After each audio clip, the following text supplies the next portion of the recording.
começando mais um Caveirão Cast.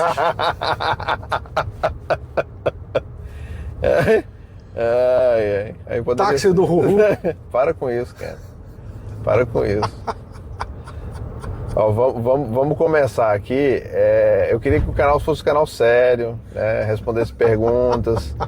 Mas aí o cara vem com a conversa de táxi do Gugu, Uberduction, né? Uberduction. E aí se for falar de macumba, Ubercumba, né? Aí tem vários nomes. Sim. Mas vamos lá. Primeiro quero agradecer aí a audiência de vocês. O canal tá bastante inscritos aí. Tem o outro vídeo dessa conversa aleatória. E aí vamos dar continuação aí a esse papo. Mas primeiro Primeira segurança no trânsito. Primeira segurança no trânsito, né? Mas aqui é tranquilo. Instrumentos de navegação é permitido, viu? Você fazer a leitura, o uso e tal. Não pode digitar, eu não estou digitando, né? Já foi digitado, né? Muito bom. E aí tem algumas perguntas aqui dos vídeos. Eu também aproveitei e incluí as perguntas que foram feitas na série do Manual do Terráqueo. Então são vídeos aí que eu estou gravando sobre perguntas. Se você ainda não assistiu, tem vários vídeos aí. E as perguntas que você gostaria de fazer e não tem coragem, você pode fazer lá no canal. E aí você pode também fazer parte do Clube do Livro, né? O que é o Clube do Livro, Liam? O Clube do Livro é o clube que a gente fez lá no clube de membros do YouTube da Educação Consciencial, onde a gente vai revisitar, né? Depois que o pessoal vai no seu canal Respostas e vê os nossos vídeos sobre as perguntas e respostas sobre o Manual do Terráqueo e os outros livros que virão, a gente faz uma live lá comigo, durante uma hora eu respondo as perguntas em cima do que a gente já conversou. Então é uma ideia da gente ir a fundo em cada capítulo dos livros da Educação Consciencial para a gente realmente tirar o máximo que puder daquela literatura. Uma forma mais objetiva, né? Mais direta. O interessante é porque quando a gente começou a série lá do Manual do Terráqueo, eu achei que ia acabar em 2 horas de vídeo.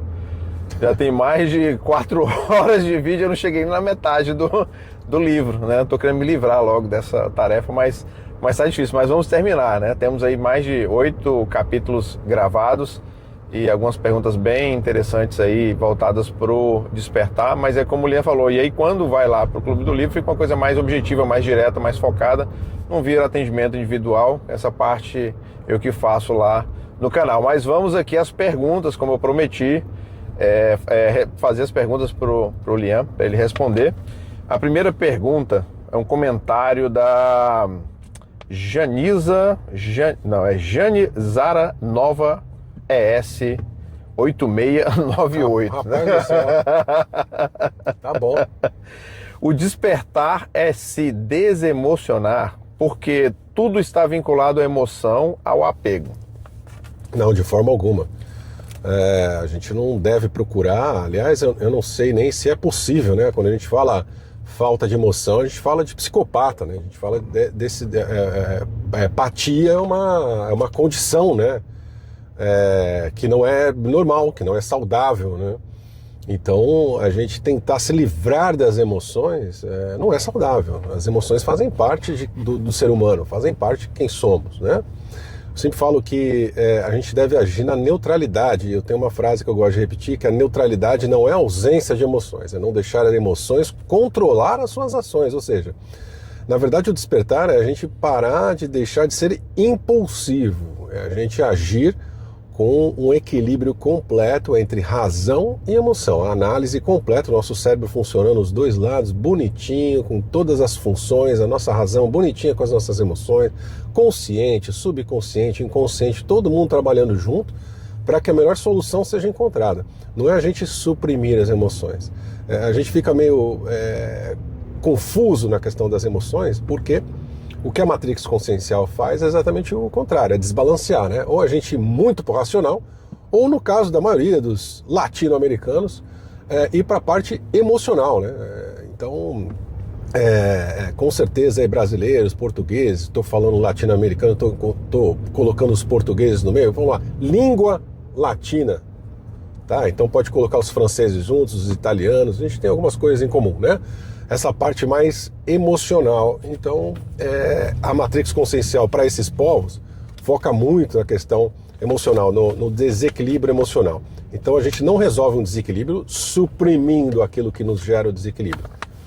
A gente resolve o desequilíbrio equilibrando. Legal. E o emocionar também, ele pode ser para mais ou para menos, né? Então, uma pessoa extremamente feliz, deslumbrada, né? E tudo também pode ser aí uma armadilha, né? Porque as pessoas às vezes só associam a emoção só à tristeza, à depressão, claro, e tal. Qualquer desequilíbrio.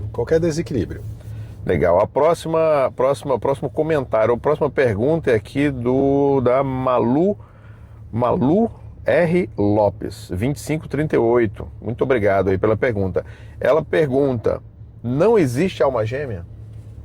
Do jeito romantizado que nos ensinaram, não. Não existe alguém que nasceu para ser seu e você nasceu para ser de alguém. Não existe isso. O que a gente chama de alma gêmea dentro da educação consciencial é fractal. Né? Os nossos fractais são as nossas almas gêmeas. Por que alma gêmea? Porque todos esses fractais vêm da mesma alma.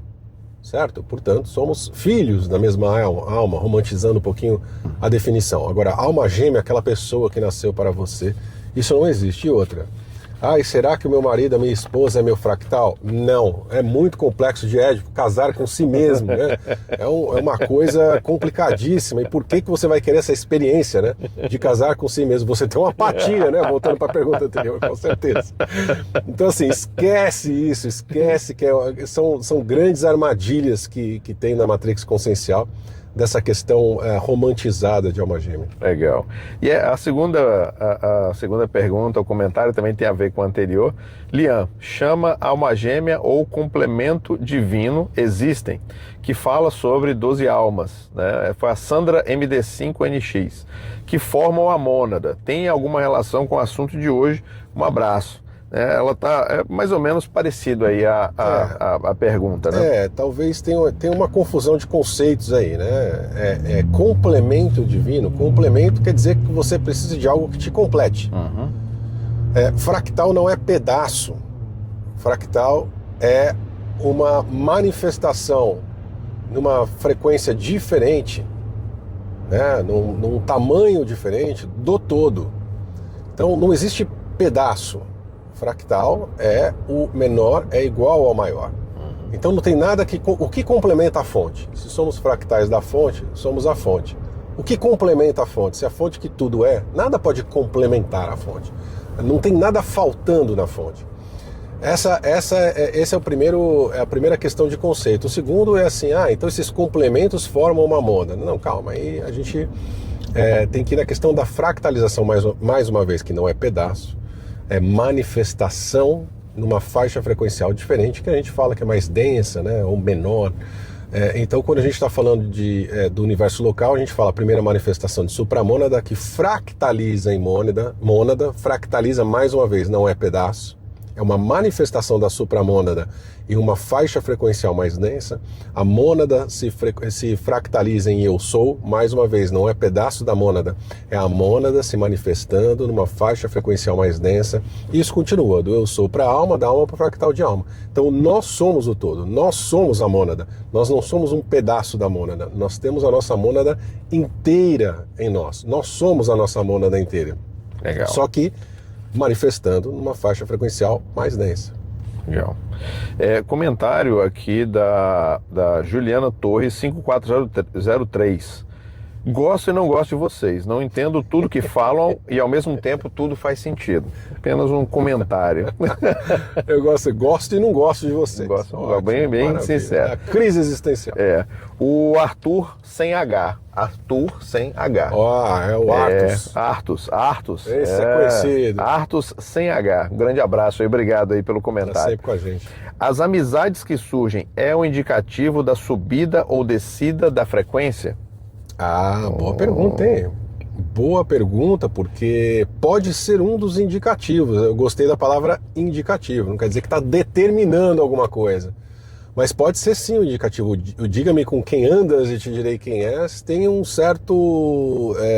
certa ciência aí por trás, porque a gente atrai ou repele as frequências que estão ressonantes com a gente, né? Então, se há alguma coisa dissonante, eventualmente pode ser repelida da nossa vida. Isso não quer dizer que a gente não possa ter uma amizade que não tem nada a ver com a nossa frequência durante um certo tempo.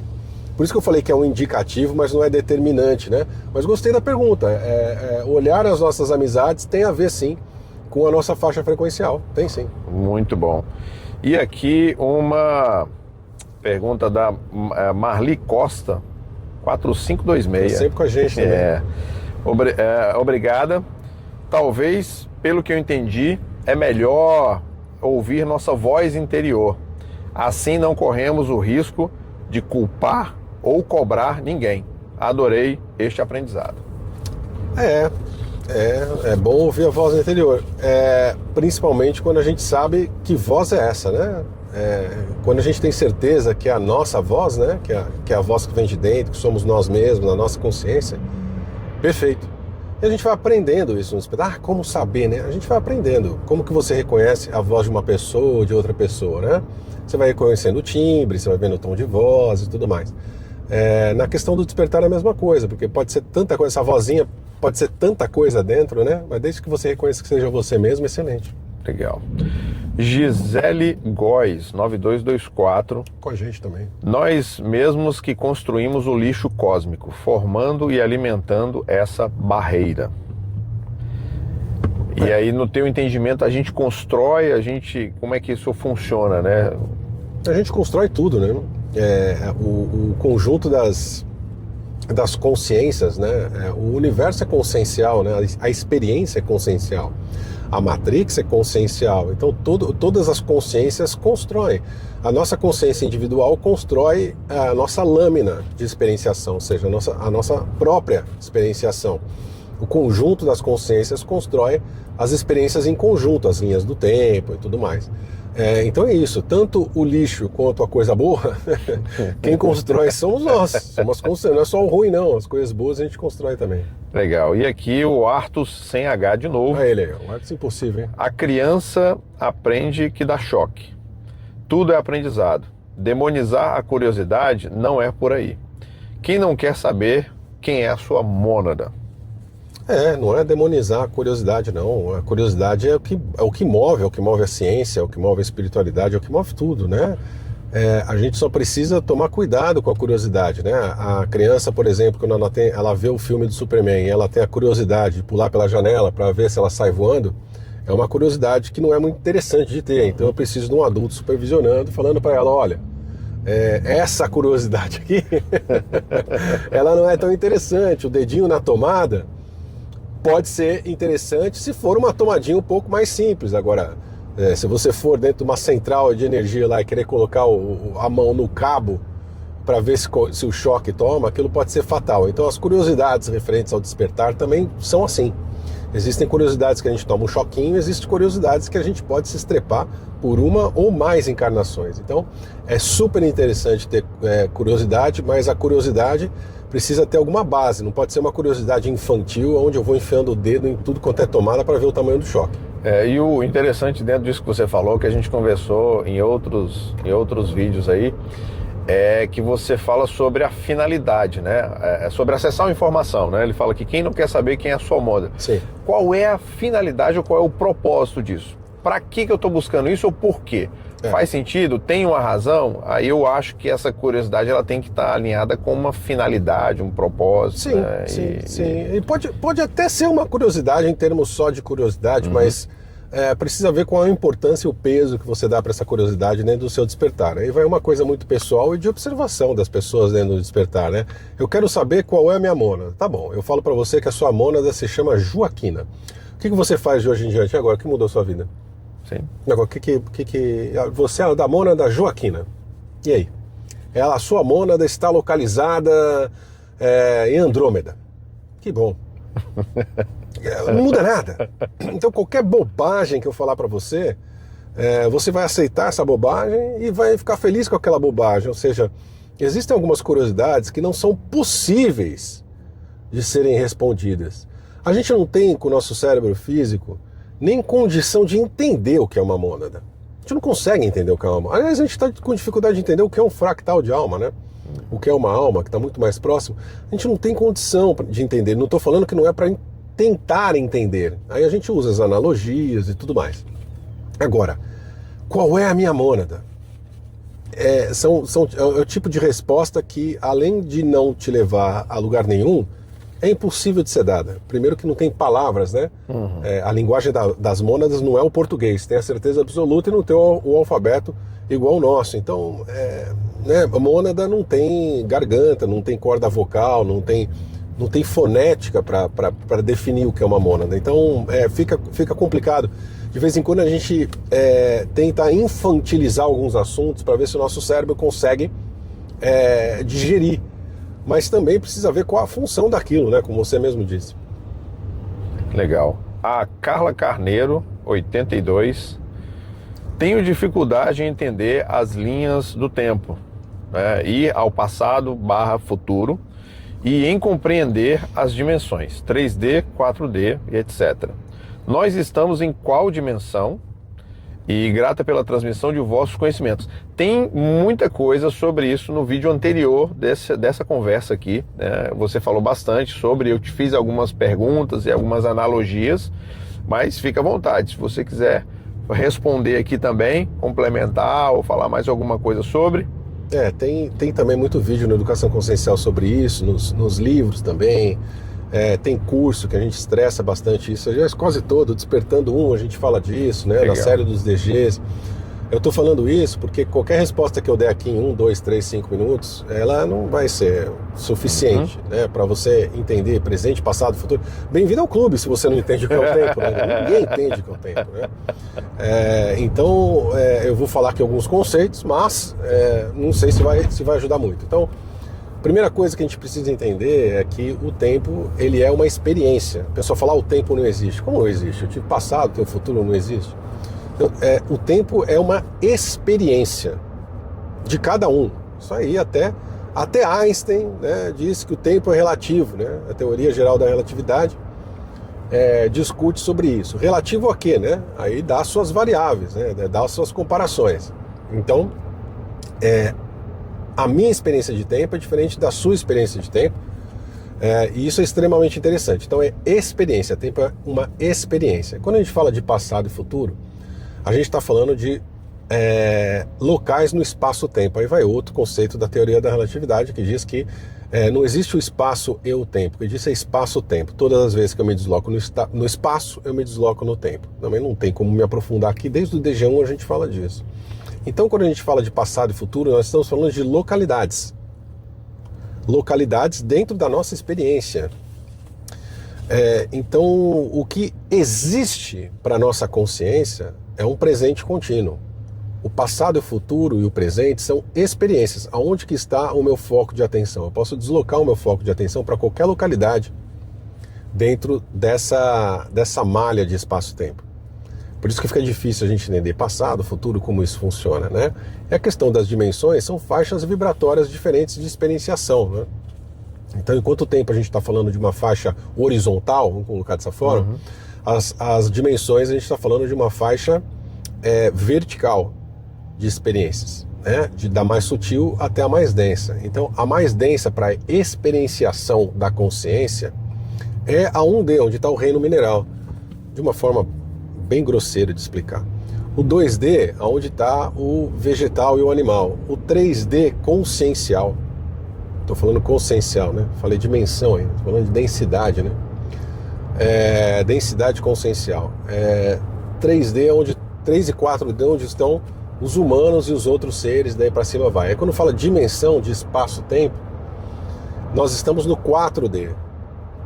E a gente tem os outros reinos, né? Os reinos das consciências de Gaia, né? Que estão no 3D, 2D até 1D, né? Aí eu estou falando de dimensões. E temos as infradimensões também, são as dimensões negativas.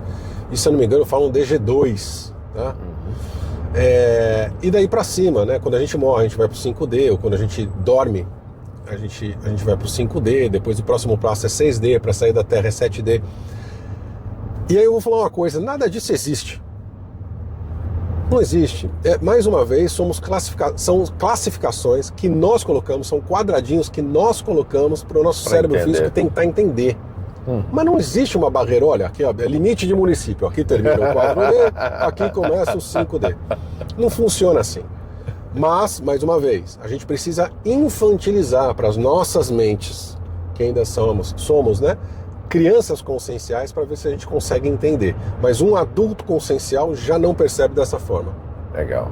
E existe a possibilidade de interagir entre essas dimensões. Eu aqui, na fisicalidade, com todas. Pode ser que eu consiga interagir com outras dimensões. Né? Pode ser não. Você está em todas as dimensões. Legal. Você está daqui até a fonte, agora, aqui.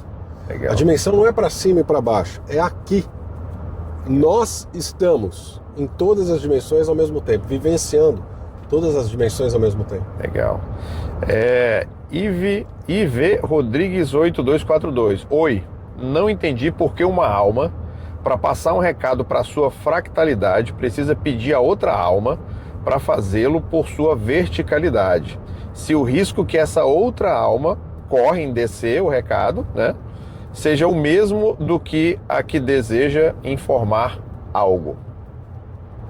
E tem algumas outras confusões também. A gente fala muito disso também no Conexão Serafínica, no curso Conexão Serafínica 1, que está online. A gente fala sobre comunicações entre dimensões no Conexão Serafínica 2. Eu estou só tentando contextualizar quanto tempo a gente demora para falar disso, para eu dar uma resposta aqui de 3 minutos. Tá? Então, quantos cursos, quantas informações a gente passou para conseguir passar uma informação legal. Se uma alma quer falar com seus fractais, ela não precisa pedir para outra alma. Não existe isso. Talvez tenha uma confusão aí, ou eu que não entendi a pergunta. Mas ela fala com os seus próprios fractais. Né? Agora, se os seus fractais não escutam, não recebem essa mensagem, o que é muito comum, aí ela pode tentar dentro da sua rede fractada, ou seja, uma outra alma que também pertence ao mesmo eu sou, ou uma outra alma que faz parte da sua fractalidade de trabalho, né? Da sua rede de trabalho, na verdade. Então, a estratégia de passar uma comunicação de uma alma para um fractal, ela é a melhor possível dentro da realidade daquela alma e daquele fractal. Né? Então, não tem uma regra. Eu preciso de... Não, você não precisa de nada. Você vai ver qual é a melhor estratégia para que aquela informação chegue até a ponta. Eu não sei se tem relação, mas também eu vou repetir aqui rapidamente, talvez responda a pergunta, que no vídeo, um dos vídeos que a gente fez, eu falo sobre a rede usar outras pessoas, outras consciências para te passar um recado.